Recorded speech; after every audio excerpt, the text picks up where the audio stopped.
think we'll get started. I'm Rula Khalaf. I'm the deputy editor at the FT. The question before us today is how can policymakers move beyond urgency and towards a strategic partnership between Europe and its southern neighbors? It's a question that I'm sorry to say I've been hearing for the past 20 years. My first job at the FT was as North Africa correspondent, and back then the same question was asked mainly about North Africa. If you fast forward 20 years, the biggest migration crisis to hit Europe was from another corner of the Mediterranean, from Syria. It was an external shock that was unexpected, and although many would argue that it should have been contained much earlier on, it was also the worst refugee crisis that Europe has seen in more than 40 years. Although the repercussions of that crisis are still playing out, today the focus has shifted to Africa, with initiatives in Europe that are aimed at helping with economic development in the hope that young people aspiring for a better life will find that future in their home country. We've got a terrific panel for you. Paolo Gentiloni is the Prime Minister of Italy, Yomi Osibanjo, Vice President of Nigeria, Alexis Tsipras, Prime Minister of Greece, and William Lacy Swing, the Director General of the International Organization for Migration.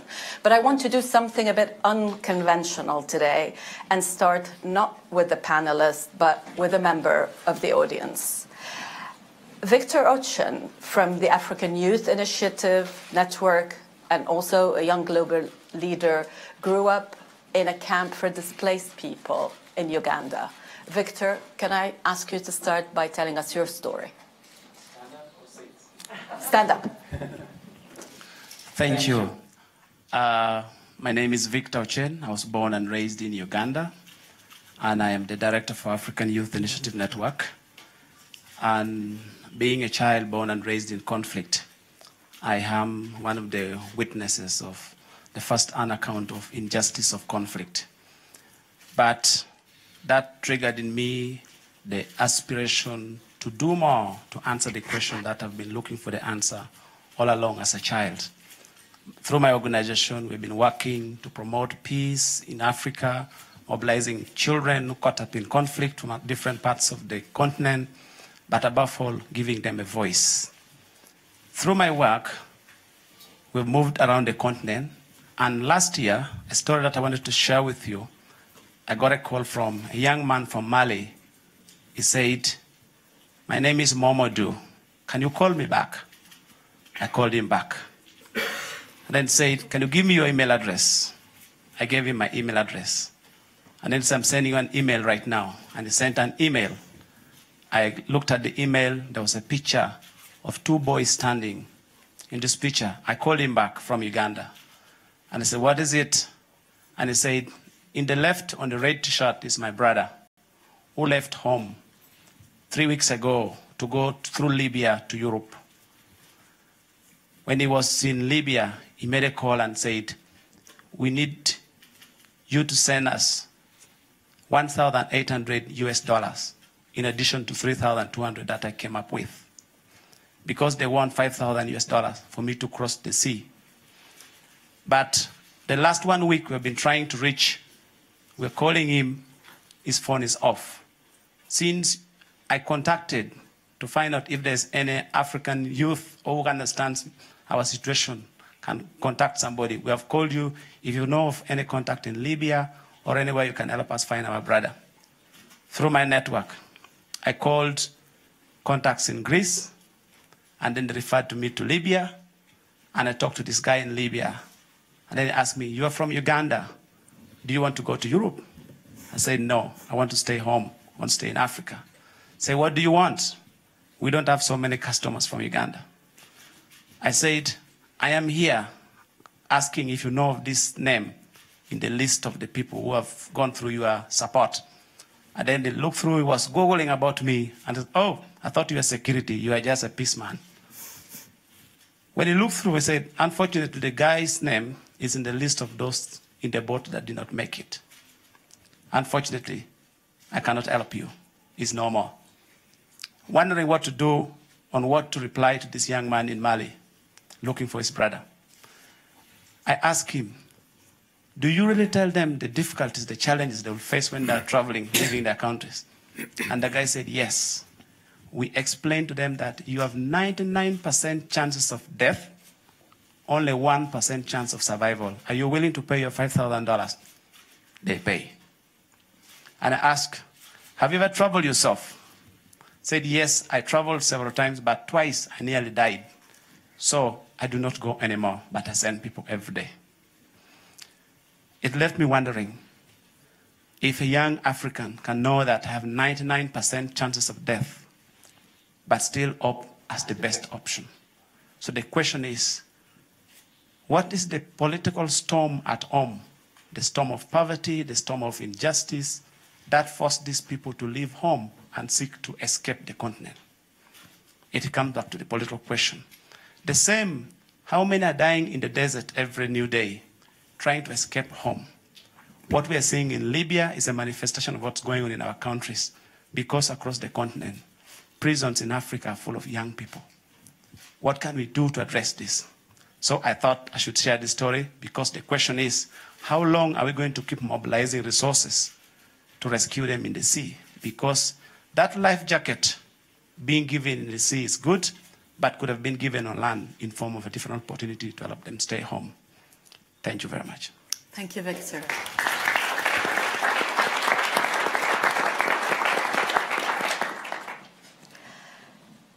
Prime Minister Gentiloni, do you think that we are now living through a false sense of security? The level of migration to Europe compared to 2005, it's really leveled off. I think in 2017, the numbers I have 170,000 compared to 1 million 2 years ago. Is this a false sense of security? Is the problem, in your mind, still as big? Well, the problem is big. It is very. I'm not proud of this, sincerely, because I just met for other issues this morning the Lebanese Prime Minister Hariri, and if you look to the numbers that Lebanon has of refugees and migrants, refugees mostly, you can't imagine. It's a quarter of the population. Yeah. But you perfectly know that we had even relevant countries in our continent that decided to leave EU, perhaps mostly because of the debate on the risk of invasion of migrants. Yeah. And this was perhaps one of the main reasons of the decision that obviously we all respect of the British people to leave EU. So the issue remains very relevant. Italy has a traditional position, for example, of actively saving human lives at sea and accept all those that are saved in our ports. But I assure you that this is one of the more costly political decision that in these days a government can take. Well, it's certainly played out in Germany and it's playing out in your own elections. So at the same time, what you were saying to us is absolutely correct. In the medium and long term, what we have to do is very clear, give a contribution to the African development. As far as Italy is concerned, the so-called central Mediterranean route, but also the western Mediterranean route is mostly composed by migrants more than refugees, and Africa more than the Middle East. There is a lot of people coming from Bangladesh, but mostly is Africa.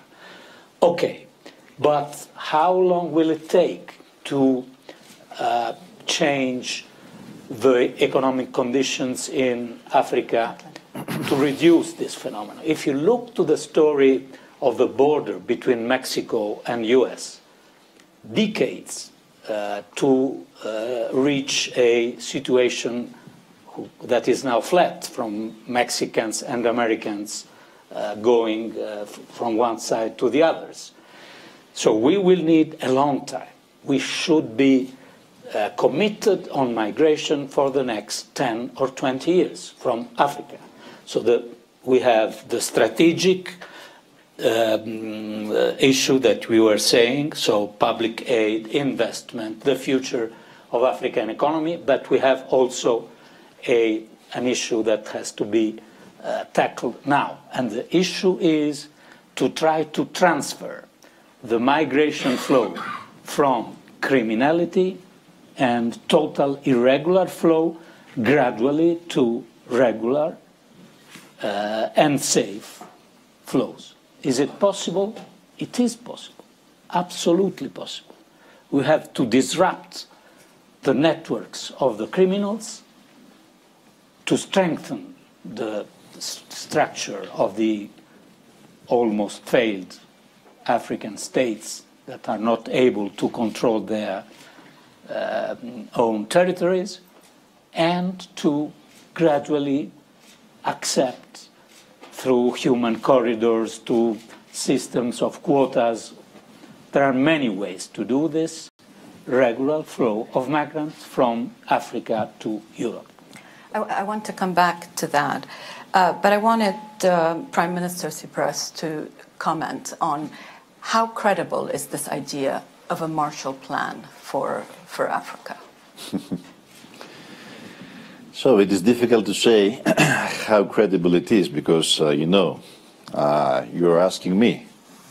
So I think that it would be preferable in this panel to not be me and Paolo, but maybe other leaders from the Europe, north? From the north especially, because you know very well that me and Paolo, we tried a lot in order to convince our partners in the European Union that it is necessary to face this problem not as a Mediterranean problem that has to do with Greece and Italy, but as a European one and as an international one. So I am afraid that we never managed to hit the roots of the problem. We are trying a lot, and especially Greece was in a very difficult position, in the epicenter of two parallel crises, the debt crisis, finance crisis, but also in the epicenter of a huge humanitarian crisis that has to do with these routes, these flows, the bigger flows after the Second World War, migration flows and refugee flows. So we managed to handle this difficult situation with dignity and at the same time with a humanitarian way. And the same happened with Italy and with, thanks to Paolo, efforts. But the problem in Europe now is that there are a lot of countries that they believe that if the problem is not in their backyards, it's not their problem. And this is an existential problem for Europe as a whole. Because if we believe that the European Union is an organization à la carte, and somebody has to have only benefits and not obligation, this is a problem for our future, for our common future. In some ways, the issue is also deeper politically, because there are a lot of people who are winning, a lot of politicians who are winning elections on a ticket of opposition to migration. Absolutely. it's deepened. It has to do also with the internal political situation in Europe, because I believe that the result of the austerity policies create difficulties in our societies, and now the main political problem is the rise of racistic and nationalistic forces, populist forces in Europe, that they do not believe in our common goals, in our common values, and they do not believe in the idea of European Union. So first of all, we have to tackle the financial crisis in our countries and to cancel, to stop these inefficient austerity policies with a growth agenda in order to promote social cohesion. Secondly, it is crucial to have a common migration policy. And third, I think it is also crucial, it is necessary to have an open-minded, progressive policy in relation with the African countries in order to try to solve the problems when the problems are born. So I think that the problem is not the flows, is not these people that are trying to find a new life in Europe, but the problem is why these people cannot live in their countries. So the Marshall Plan, I think that it is necessary to finance the African countries. We made a lot of steps with these compacts with these initiatives in Malta, the Malta process, and so on. But it is necessary to be more brave. And of course, this is not something that has to do with Italy and Greece.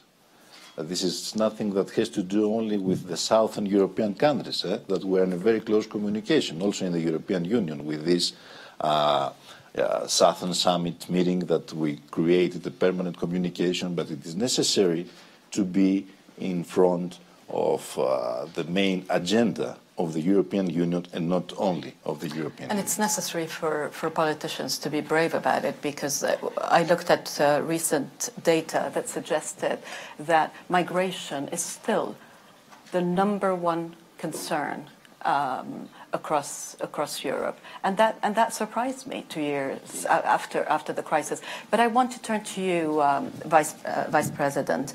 There's been a lot of talk in recent years about Africa rising, much more rapid economic development, and yet quite a bit of it has been more rhetoric than reality.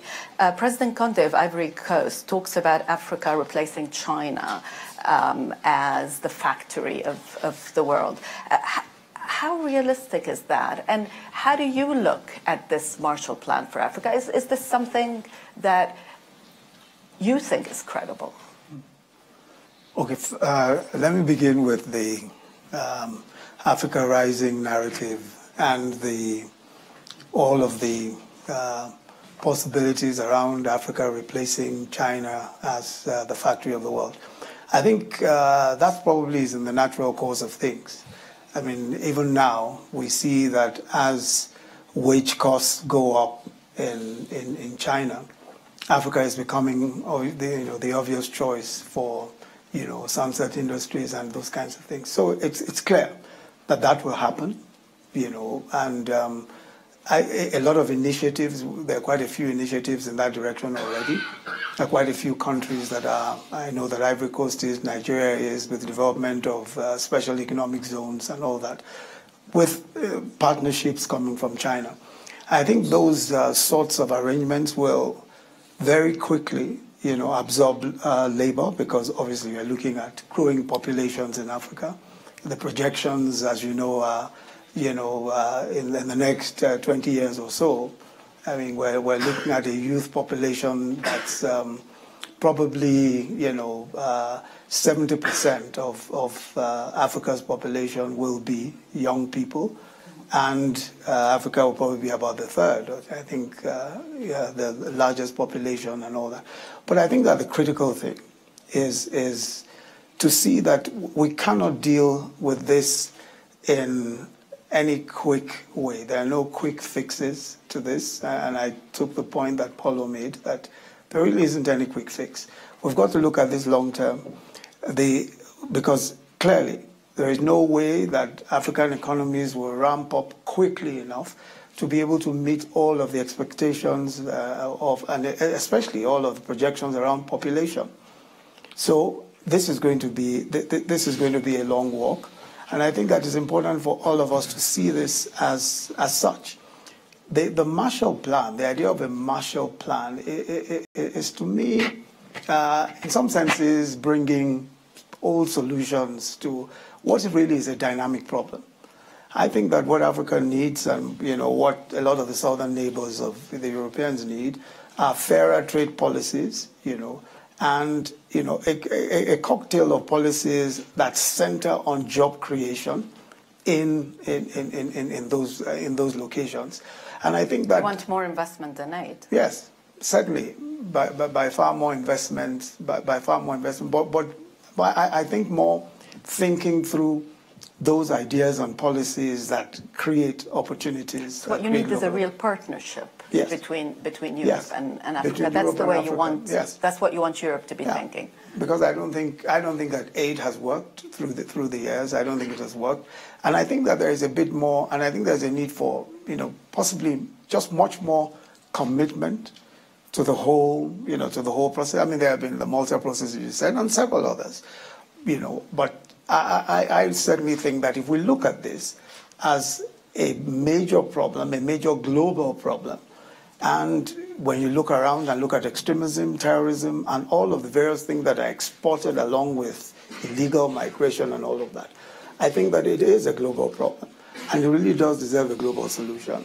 And the way to look at that is by coming together to reason this thing through, but not, and frankly, I don't think it's those sorts of Marshall Plan type, off-the-shelf type solutions. I think it's more nuanced than that. William Lacey-Swain, I'd like you to give us a critical assessment of European policy right now on migration. Thank you very much. First of all, it's an honor to be here, particularly in this very august panel here. I'm very humbled to be part of it. Thank you very much. Look, all the 28 member states of the European Union are members of IOM, and the European Union is probably our largest donor right now.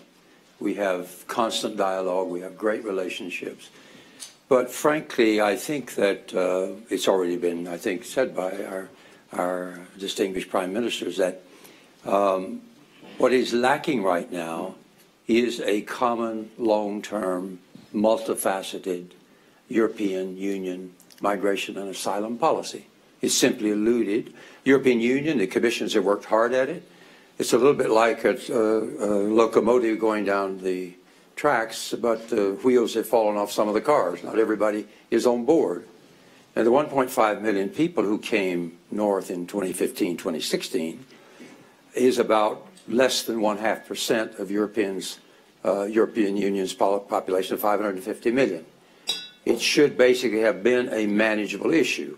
And I give great credit and admiration to both the governments of Italy and Greece, because they've had to bear a large brunt of the responsibility for managing the numbers coming in. As you mentioned, 4.5 million population in Lebanon with 1.5 million Syrians and 500,000 Palestinians. So it is manageable. And we've never given enough credit to the 6 neighbors of Libya and the 4 neighbors of Syria for keeping their borders open, what we call humanitarian border management. You keep the people as long as they need to be there, temporary protective status. So it first of all is the lack of a policy, and I think one has to continue to work toward that objective. It's a longer term. Secondly, I think there's a degree of refugee amnesia in Europe, to use Javier Solano's phrase. I remember 61 years ago, 200,000 Hungarians fled to open arms in Austria and former Yugoslavia, but that was the past. Our organization was founded in 1951 to take Europeans ravaged by the Second World War to safe shores and new lives. So there's a little bit of that where we have to come back and say, how do we then share responsibility? And thirdly, I think there's a real psychological issue. I mentioned this to some of the press this morning. There's a psychological adjustment. If you have peopled the world for 3 centuries, and now for 3 decades, you're no longer a continent of origin. You become a continent of destination. That's a psychological adjustment that requires political courage and political leadership. But my estimation is that the driving forces of migration are such that migration is going to remain a megatrend of our century. The demographic divide, median age in Niger 14, median age in Germany 47, 10 armed conflicts and humanitarian emergencies from the western bulge of Africa to the Himalayas, with no resolution in the short to medium term in sight. And then you're in the middle of this perfect storm, you have growing anti-migrant sentiment. That makes it very difficult. Elections are now won or lost on the basis of migration policies. Even coalition formation is made more complex by this. And so we have to get at that. We have to find a way to change the narrative, to come back to a historically accurate narrative, and to begin to manage the issue and the challenge of diversity. Because our countries are all becoming much more multi-ethnic, multi-religious, multicultural, multilingual. And the irony of all this is that a lot of countries that are building walls are trying to protect societies that no longer exist. Absolutely, well said. Prime Minister, we keep hearing, we keep talking about the fact that there is no common strategy in Europe, that there's a lot of resistance, particularly from Eastern European countries. How do you break that? How do you get over it? How do you get to a common policy? And how do you change the narrative? I know this is not an easy answer. No. First of all, the lack of a common policy is really a serious problem. Just to mention one fact that is interesting is that, as far as I know, the first meeting of the European Council dealing with migration was held in 2015 in April. It was a request of my predecessor after Matteo Renzi, after a terrible shipwreck that took place. But what it is incredible, I was foreign minister at the time, is that after this European Council meeting came out for the first time a European agenda on migration. We are in June 2015. And even now, this issue that, as you were correctly saying, is fundamental in deciding frequently the results in European elections in member states is not, it has become central in our debates, okay, but it is not central in our budgets, with only one exception, that was the, from my point of view, very brilliant operation done in the relation with Turkey a few years ago. Europe put in this bet. It was a bet, a lot of money. So what can we do? I think... the Turkish, just, I don't mean to interrupt you, but the Turkish deal was a particular deal because of so much pressure. So it wasn't, there was no strategy there. It was very tactical. It was tactical and it was German. At the same time, I have to say that in completely different situation, the Libyan deal, if we want to call it, is tactical and Italian. Then we have the EU Commission supporting and member states, in the case of Turkey, putting a lot of money on the table. But I am telling this because I think exactly today it is exactly 1 year from an agreement I signed with the Prime Minister of Libya, President Sarraj, who obviously has not the same control of Libya that President Erdogan has of Turkey, so perhaps is a little bit more fragile, this kind that's of putting it mildly, bilateral yes. agreement. But in any case, around this bilateral agreement, we built everything. If Bill Swing is working in Libyan camps, if HCR is trying to have better conditions of human rights in the horrible situation we have in Libya, is because we had this bilateral agreement that allowed us to treat Libya as a state, even if they have obvious problems. But what can we do, was your question, and I will close in 1 second. One, we have the long term, as the Vice President was saying, and we are committed in the long term. The Vice President was in Taormina for the G7, in Hamburg for the G20. Africa was at the center of our international and global debate this year. But we need more cooperation and investment than only aid, and the quality of this cooperation is key.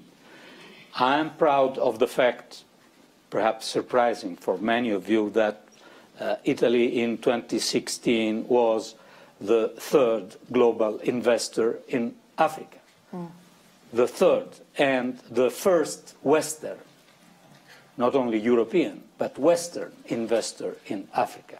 This means that the first was China and the second were the Emirates. So we need to invest more in Africa and to have a form of investment that leaves know-how and cooperation, and not only Europe. What can Europe do? I think countries that have the same ideas, the same position, should move on migration on their own. And this is something that southern countries, but also with Germany and Sweden, are trying to do with the Commission. And secondly, we should repeat to our friends and colleagues, having an idea, as Alexis was saying, à la carte of Europe, that Europe à la carte is not available. We will have a debate on the Europe budget, EU budget, in a few months, and it will be a very difficult debate because we are lacking a member. And it was a member giving maybe 13% of the budget, UK. And so it will be a difficult task for us, especially the stronger contributors to Europe, to fill this gap. Will we fill this gap without a real solidarity and cooperation from all the countries on common issues? And if tomorrow we have a crisis in Ukraine, and if tomorrow we have a crisis in other parts of Europe, what will we do?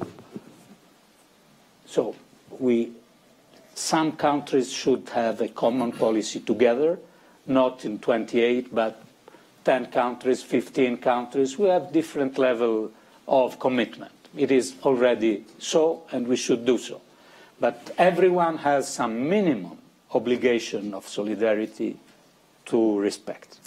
What about a coalition of the willing within the EU? What do you think about that? Coalition of the willing to do what? To come up with new ideas, to come up with a strategy, to go it alone, as long as you have Germany in, so that they can pay? Okay, I think that I am agreeing with Paolo that the problem is huge. Maybe it is the problem of the future of Europe, so we need to find permanent strategies. And I think that there are two ways to face difficulties and problems. The first way is to wait, to wait and to cover the problem under the carpet. The other way is to try to find solutions, sometimes with risk and difficulties, but to take initiatives with dynamism in order to solve problems. So this is my strategy for my country's difficulties.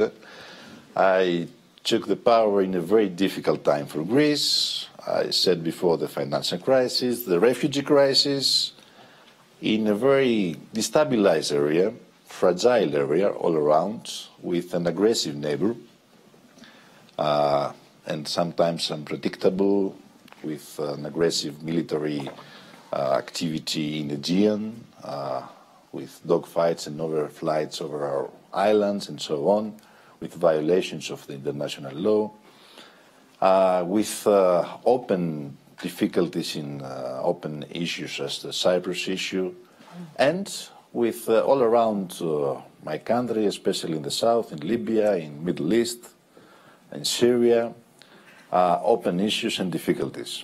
So what was my approaching in these problems? That Greece has to be part of the solution and not part of the problems. This was not every time easy internally. I had a very difficult reaction from the opposition. I was the Prime Minister that I went 3 times in less of 8 months in Turkey to discuss with Erdogan in a very difficult conditions. And I tried, Paolo reminded me, the first meeting for the migrations in 2015, that Matteo tried to convince our partners that we have something to do with Libya, and I tried to alarm that it's not only Libya, that we have to cooperate with Erdogan, because the flows will come also from Turkey. And this happened just after that meeting, with this very difficult summer of 2015. I think that we're obliged to take difficult decisions. And we have to admit that Europe and the so-called West world made mistakes in the past. In the war in Iraq, in Libya, with the situation in Syria, with the difficulties to show a decisive stance in order to solve the Middle East problem, of course, with the situation in Balkans and so on. So what we have to do now, I think, that it is to take brave decisions for the future. I believe that we have to, at least, to decide in the European Union that the European Union is not a la carte. So, if somebody believes that European Union is only for benefits, they have to understand that it is not. We have rules. When I was in the difficulties of the financial crisis, Mr. Schäuble told to everybody that rules are rules, that pacta sunt servanda. So this is something that also my friend, very close friend, Viktor Orban, has to understand. Rules are rules. So the problem is not a problem of Greece and Italy and Spain and, I don't know, from concrete countries. This is a European problem. So we need, absolutely agreeing with you, we need a common European migration and asylum policy. And we need to implement the agreements. The EU-Turkey agreement, it is a very difficult one.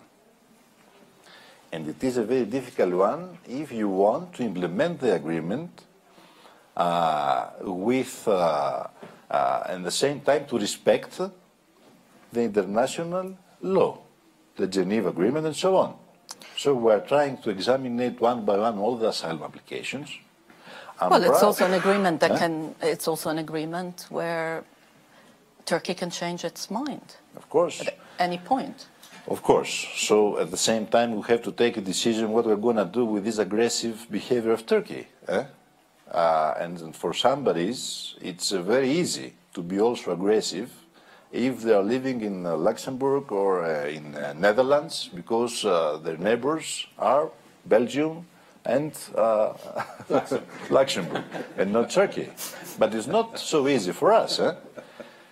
But one thing I want to add. The EU-Turkey agreement, it is difficult, but it is a necessary agreement. Because, first of all, not we decrease the flows, we decrease the deaths in Aegean. This tragedy that we saw every day in Aegean with people that left their life on the waters under the manipulation of the smugglers. So we have to hit the smugglers' networks, and at the same time we have to promote a common migration policy, and this means legal flows. Legal flows, not to stop the flows, not fences, as happened in our northern borders. Because this is a policy that, from my point of view, is a policy that is not looking to the future. Well, more urgent right now are the conditions in detention camps in Libya. Médecins Sans Frontières has accused the EU of feeding a criminal system of abuse. There are deals that have been made with militias in Libya. Many of you may have seen the CNN report about slave markets. Do you all feel that values of human rights are being compromised in order for Europe to have what we're calling the tactical, urgent, immediate solutions?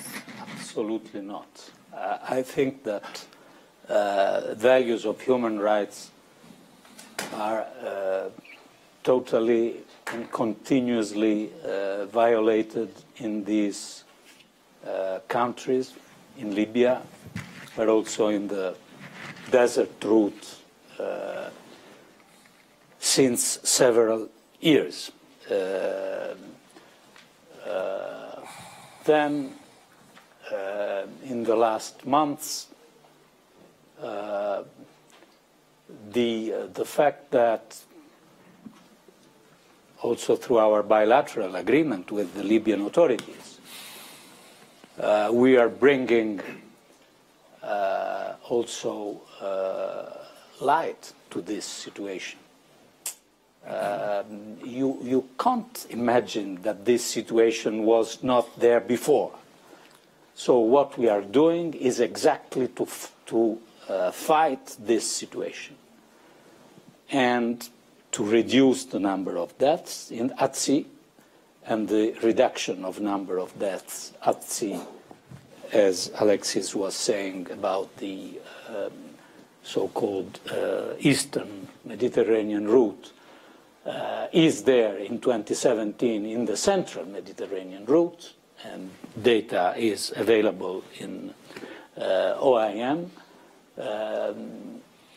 But more than this, there has been a reduction number of deaths. A huge reduction of numbers of deaths, but more relevant than this, gradually, and it is not easy, the Libyan authorities are allowing, well, they call it an office. They don't call it a international refugee camp, but in a place where there are refugees that are returned in other countries.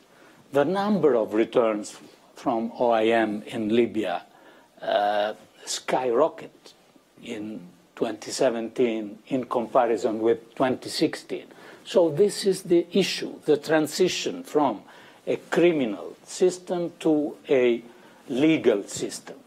Do we discover the criminal system now? If we discover the criminal system, I think, frankly speaking, that what we saw, especially there was a video about slavery, was a tremendous shock for African public opinion and African government. I'd like to hear from you as well. I remember in the Abidjan meeting, EU Africa, it was a tremendous shock. But this is the reality. And one of the consequences of this shock, paradoxically, was that in some countries, without any publicity but working seriously, the potential of voluntary and assisted repatriation augmented very, very strongly, because also the African government seeing this stuff, and I totally respect the fact that several African governments doesn't want repatriation because it is unpopular and because many of the revenues in some countries are coming from refugees. And it was a problem for the Italians 1 century ago, and then for other Europeans in the past. So we have to, the way to fight this criminal violation of human rights is to change the model. We need a transition from the criminal model to a regular one. And this should be in cooperation with African countries, European countries, OIM, HCR. This is the only way, from my point of view. The alternative is we do nothing, and we tell everyone, okay, you can come and we help you to cross the Mediterranean. We have to know that we have more death at sea, and also we have to know that this is frequently said around Europe, thinking that you crossed Mediterranean to reach Sicily, not to reach, I would not mention other countries because it would be unfair.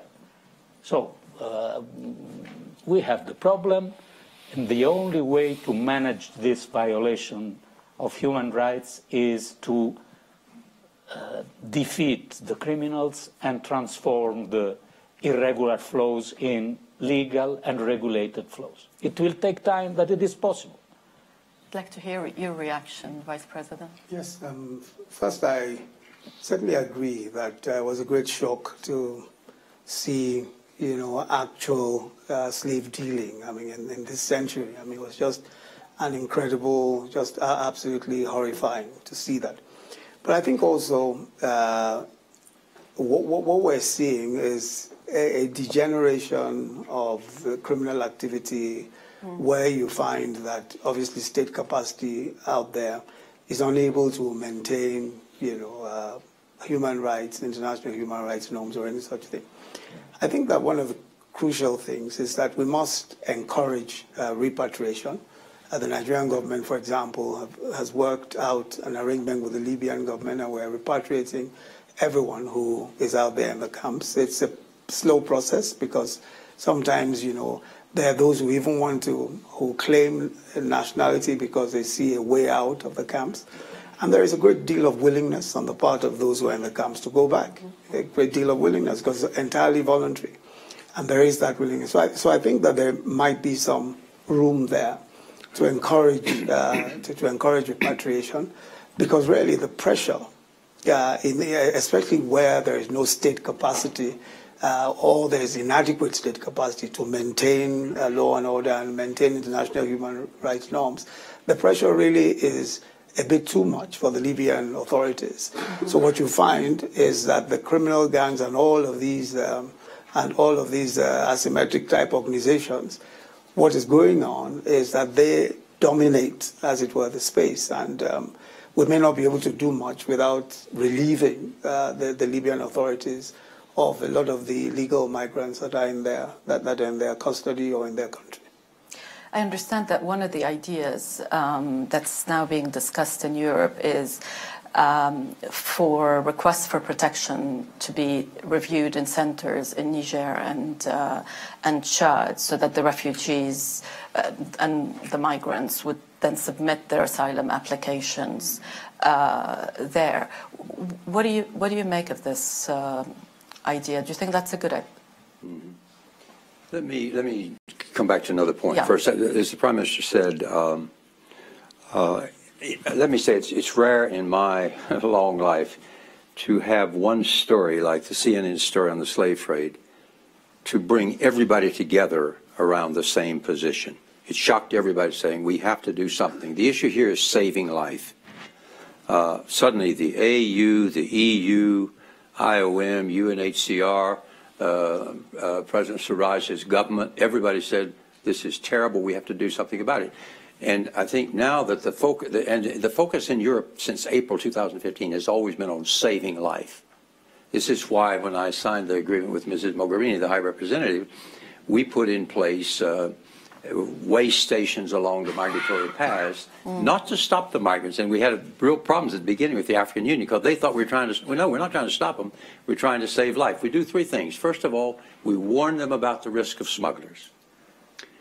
Do not take that risk. Secondly, those who might have a claim to refugee status, we turn over to our traditional partner, UNHCR. And the other group, weary from the journey or maybe thinking they made a mistake starting out, we give them an opportunity to go home with money, with dignity, to reintegrate into their society. We've taken 8,000 back in 2017 from Agadez, and centers like that in a modified form are being created from Senegal to Cameroon, not to stop them, but to try to save life and talk some sense to them about the smugglers. Now, the program that we're doing with the European Union has helped us now. We did 13,000 in 2017, and as of November 28, when you had the Abidjan summit, the EU and the AU said, accelerate this. We did another 8,000 before the end of the year, and we're now going to do 10,000 more from the detention centers between now and the end of February. So we have the capacity to do that. The problem is, once you've emptied the detention centers, if we don't break the smugglers model, they'll simply refill them. But so this is our problem then. So save life, break the smugglers' business model. It's all about money. And thirdly, very important, keep that AU-EU partnership together now, because I think that's really the key to a lot of what we're going to be able to do in the future. Right now, it's working very well. So we can do a lot more. The other one, the idea, look, I've been to the detention centers. I've been to Libya twice in March and then again in August, and I'll go back in a couple of weeks. And I always visit the detention centers. And I can tell you, the overwhelming majority are young males, economic migrants. Most of them are not Eritreans or others who might qualify for refugee status. But those who do have a claim, the idea of centers in Niger or Chad is a good idea, and we will support UNHCR in doing that, with the movements or whatever else is required. So a lot of political will in parts of Europe, a lot of resistance in other parts of Europe, still very elusive, a common European strategy. We've got 2 minutes left. Could each of you just with a yes or no tell me whether 5 years from now we are still going to be sitting here and having this exact same discussion? Vice President. Would you give us a chance to say, I hope not? No, yes or no? I really suspect yes. Mm-hmm. But hope not is a good... No. Oh, I think we'll have for sure the same discussion on the same issue, but I hope that with a different situation, because the long-term problem will still be there. We are not solving this problem in 3 years, but the emergency of the criminal networks need to be solved, and can be addressed seriously. So it's a half yes, Yes. Prime Minister. So the answer is, I'm afraid, yes. But the issue is if after 5 years this problem will be deteriorated, or it will be a problem that we're trying to find solutions. And this has to do with the decisions in the European Union, in our countries, and it depends on the the actions, and if the Western world will be mobilized in order to find solutions in these problems. So as the inequalities will be there, as millions of people will live under poorness and under wars all around the world, the problem will be there. And we will try to cover ourselves behind our finger. So it is necessary to try to mobilize, to find solutions for the problem. Said, thank you. I'm not an optimist, William Lacey but like Desmond Tutu, I'm a prisoner of hope, and my hope is based on something very solid, which is the negotiation of a global compact on migration this year to be signed in Marrakesh. If we get that and a robust follow-up and review mechanism, not where we assign scores, but there's a self-assessment to say that we all now take shared responsibility for people on the move. It's not about migration, it's about human mobility. Yeah. We can establish the rules of the road for the free movement of capital, goods, and services, but the people who make that happen, there are no rules. And I think that the Global Compact will come closer to a sense of shared responsibility. So I'm optimistic that 5 years from now, we won't have this problem. It's good to end on an optimistic note. Thank you so much to the panel.